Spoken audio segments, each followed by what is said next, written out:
83,99,999 योनियां काटने के बाद ये मानव की जो देह मिली है,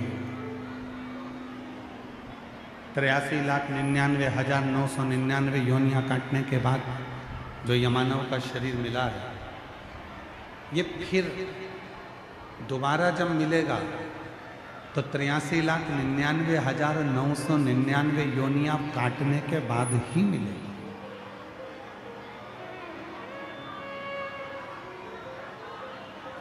अब उसमें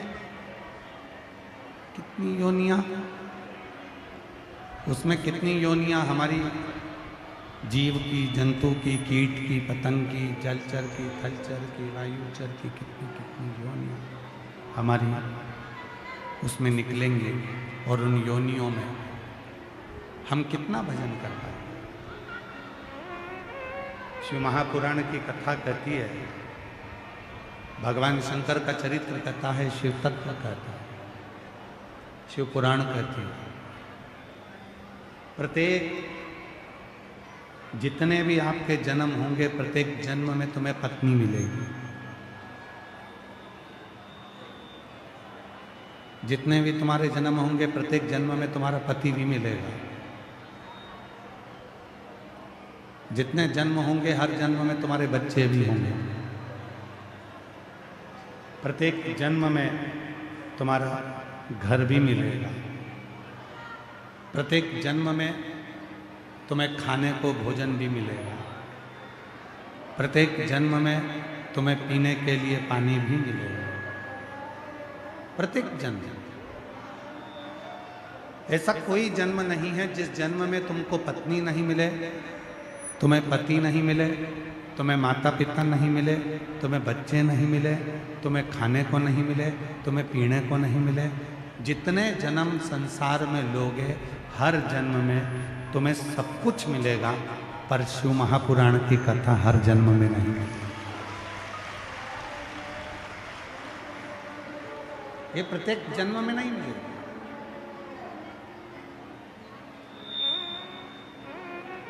ये प्रत्येक जन्म में प्राप्त नहीं होगी। शिव तत्व, भगवान शंकर की भक्ति, शिव का स्मरण, शिव की शरणागति, शिव की आराधना, शिव की साधना, भगवान शंकर का मंत्र जाप, भगवान शंकर का नाम जाप, भगवान शंकर की भक्ति, ये केवल और केवल एक ही जन्म में मिलती है, और वो है ये मानव का शरीर, मानव की देह।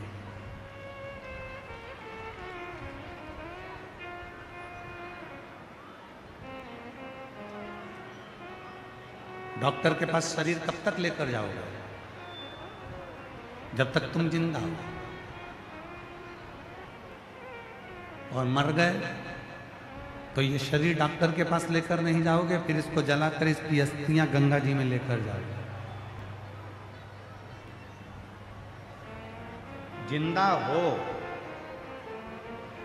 तब तक डॉक्टर के पास जा रहे हो। जिंदा हो तब तक इस शरीर का इलाज करा रहे हो।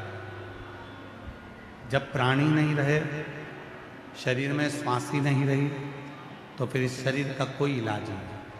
फिर इसको ले जाओ, आग लगाओ, अस्थियां सोरो और गंगा जी में ले जाओ। उसी तरह शिव महापुराण की कथा कहती है, भगवान शंकर का चरित्र कहता है, शिव तत्व कहता है, जब तक बन सके,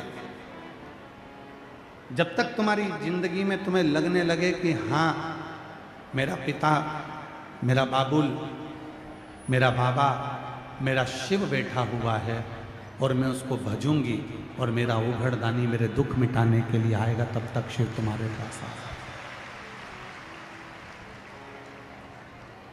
और देख लिया संसार हमने, देख लिया सब मतलब के।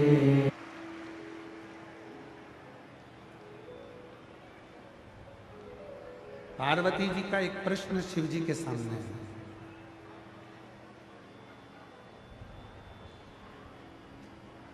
व्यक्ति की अंतिम परीक्षा कौन सी है? इस प्रश्न का उत्तर भगवान देवाधिदेव महादेव मां पार्वती जी से नंदनवन में दे रहे हैं। संपूर्ण जीवन में मानव की अंतिम परीक्षा कौन सी है? भगवान शंकर ने कहा, मैं अपने पृथ्वी पर रहने वाले मनुष्य की एक परीक्षा ऐसी लेता हूं, वो जीवन की अंतिम परीक्षा होगी। पार्वती जी ने पूछा, कौन सी परीक्षा? शिव जी कहते हैं, पार्वती, प्रत्येक मनुष्य के जीवन में एक मोड़ ऐसा लाकर खड़ा कर देता हूं, जिस मोड़ पर जिस व्यक्ति को मैंने दुख दिया है वो अपने माता पिता भाई बहन रिश्ते नाते कुटुंब कबीले सबको फोन लगाता है, सबके हाथ जोड़ता है, सबके पीछे पड़ा रहता है, मेरा ये कार्य करा दो, मैं बहुत दुखी हूँ, मेरा साथ ये हो गया, तुम ये करा दो, ये करा दो, ये करा दो, सबके हाथ जोड़ता, सबके पीछे पड़ा रहता,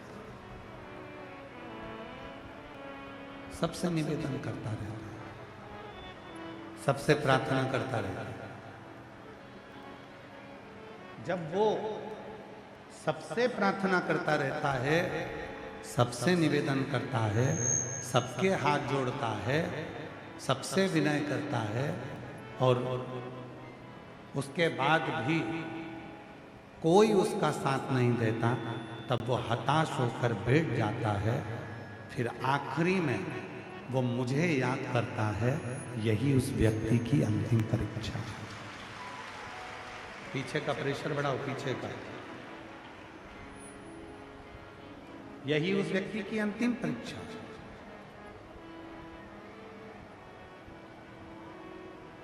प्रत्येक व्यक्ति के पास में जाकर उसने हाथ जोड़ा, प्रत्येक व्यक्ति के पास में जाकर उसने निवेदन किया, प्रत्येक व्यक्ति के पास उसने जाकर विनती करी कि मेरा ये कार्य है, ये अटका हुआ है, तुम पूरा करा दो। और कोई भी नहीं करा सकता। शिव पुराण कह रही है कि मनुष्य की अंतिम परीक्षा है, कोई नहीं आया। अपने भी अपने नहीं हो पाए। जब वो किसी ने साथ नहीं दिया, किसी ने कोई साथ नहीं दिया, तब वो हताश होकर बैठ गया और बैठने के बाद भगवान शंकर को याद करने लगा और उसको स्मरण में आया कि सीहोर वाला बाबा कहता था कि एक लोटा जल सारी समस्या। उसके स्मरण में आ गया, उसके चित्त में आ गया, उसके विचारों में आ गया और अब उसने ये अपना लिया कि मेरे साथ में कोई नहीं है, अगर कोई है तो मेरा शिव है। उसके सिवा हमारे दीनानाथ जी एक लाइन बहुत अच्छी गुनगुनाते हैं, इससे साथी है मित्र गंग के जल बिंदु पान तक, अर्धांगनी बढ़ेगी तो केवल मकान तक। परिवार के सब लोग चलेंगे इस मसान तक, बेटा भी हक निभाएगा तो अग्नि दान तक। इससे तो आगे भजन ही है साथी, हरि के भजन बिन अकेला रहेगा। अरे मन ये 2 दिन का मेला रहेगा, कायम ये जग का झमेला रहेगा। इससे तो आगे भजन ही है साथी, हरि के भजन बिने अकेला रहेगा। ये मानव की जो देह मिली है, अंतिम परीक्षा है शिव की। ना रिश्ते, ना नाते, ना कुटुंब, ना कबीला, ना दोस्त, ना परिवार, कोई नहीं आया। तब अंत में वो आया और अंत समय प्रभु आना पड़ेगा। आखिरी में माता पार्वती जी ने भ्रमरी का रूप धारण किया, एक मधुमक्खी का रूप, एक भ्रामरी का रूप माता पार्वती जी ने धारण करा। और शिव को ढूंढने के लिए माता भ्रामरी निकल गई, शिव को ढूंढने के लिए। बहुत ध्यान देना इस कथा पर, बड़ी सुंदर कथा है ये, है छोटी पर शिव पुराण की। शिव भ्रमर बने तो माता पार्वती भ्रमरी बनी, उसकी कथा बड़ी सुंदर, थोड़ा स्मरण करिएगा इस कथा। शिव ओझल हो गए, भगवान शंकर दिखते नहीं हैं, शिव कहीं छुप गए हैं, नजर नहीं आते हैं। और माँ पार्वती जी भ्रामरी बनकर एक मधुमक्खी का रूप रखकर पार्वती जी शिव जी को ढूंढ रहे, शिव को गुंजायमान कर कर ढूंढ रहे, शिव मिलते नहीं।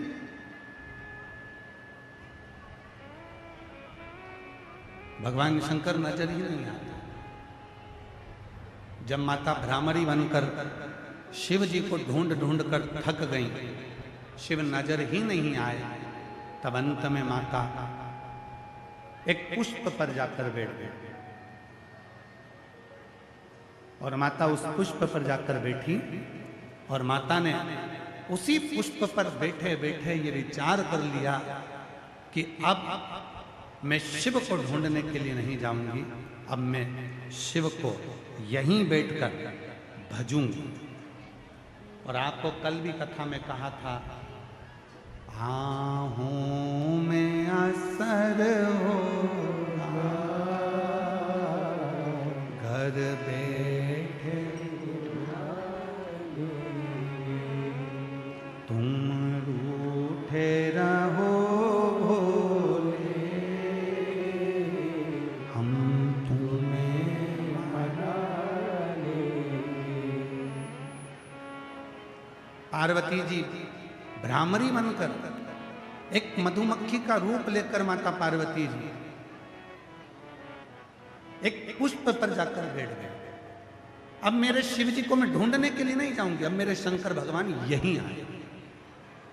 और ये बात हमने पहले भी कही थी, आप शिव जी को ढूंढने के लिए कहीं मत जाओ, आप तो रोज एक लोटा जल चढ़ाना प्रारंभ करो, एक दिन मेरा भोले बाबा ढूंढते ढूंढते तुम्हारे पास आए।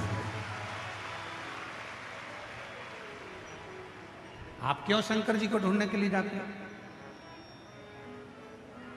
आप क्यों भगवान शंकर को ढूंढने के लिए जा रहे हैं?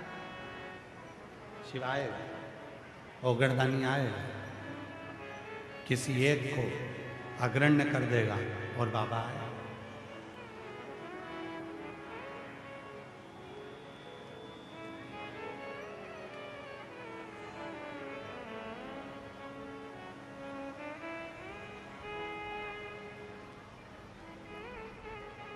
तुम तो एक जगह पर बैठकर भगवान शिव का स्मरण करो। और फिर निवेदन है, आप भी घर में रहते हैं और हम भी घर में रहते हैं। जितने संसार की बहुएं हैं, जितनी संसार की सास हैं, जितने बेटे हैं, जितने ससुर हैं, जितनी माताएं, जितने पिता, जितनी बेटियां, संसार का हर व्यक्ति, किसी के पास समय नहीं है, किसी के पास समय नहीं है। और हम तो आप लोगों के चरणों को नमन करते हैं। दिल्ली जैसी सिटी में, मेट्रो जैसी सिटी में, जहाँ व्यक्ति के पास एक मिनट का समय नहीं है, वहाँ तुम सुबह से लेकर शाम तक भगवान शंकर की प्रतीक्षा करते हो। मेट्रो जैसी सिटी में जहाँ व्यक्ति के पास 1 मिनट का समय नहीं है, वो भगवान शंकर के लिए समय निकालकर अगर इस पवित्र शिव महापुराण की कथा में पहुंचा है, तो एक दिन मेरा कुबेर भंडारी भी तुम्हारे दरवाजे पर जरूर पहुंचे। किसके पास समय? हम जानते हैं आपके पास भी समय नहीं है। जितने मेरी बेटियां हैं, बेटे हैं, सबके पास समय नहीं है। कोई पढ़ाई में लगा है, कोई नौकरी में लगा है, कोई सर्विस में लगा है, कोई व्यापार में लगा है, कोई व्यवसाय में लगा है। सब अपने अपने काम में लगे हुए हैं, सब उसके विचारों में आ गया। और अब उसने ये अपना लिया कि मेरे साथ में कोई नहीं है, अगर कोई है तो मेरा शिव है, उसके सिवा कोई नहीं। जल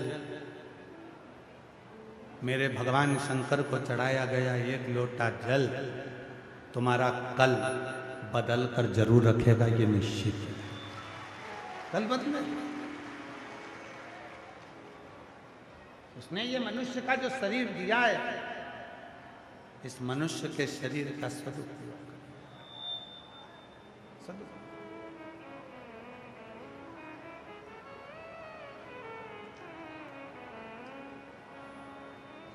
और मत बुरे कर्म कर बंदे वर। और वो संबंध जीवन का वो सुख प्रदान कर देता है जो सुख कभी नहीं है।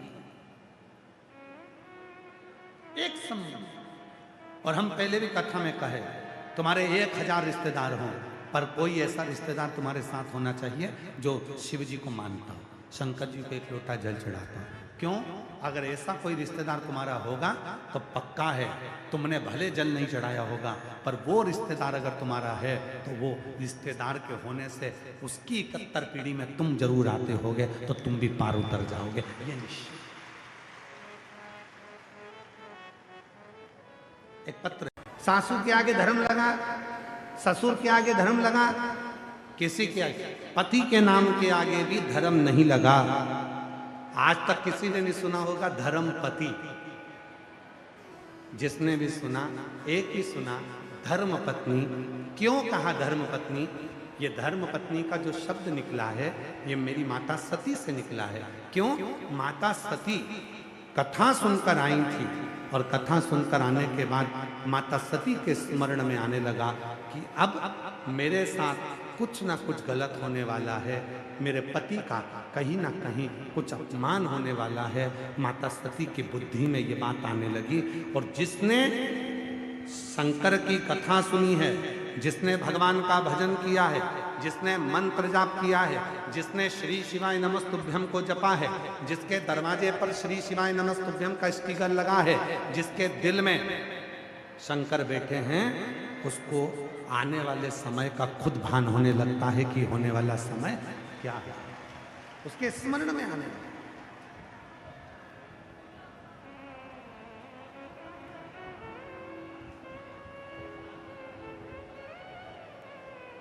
उसकी चित्तवृत्ति में आने लगता है। एक पत्र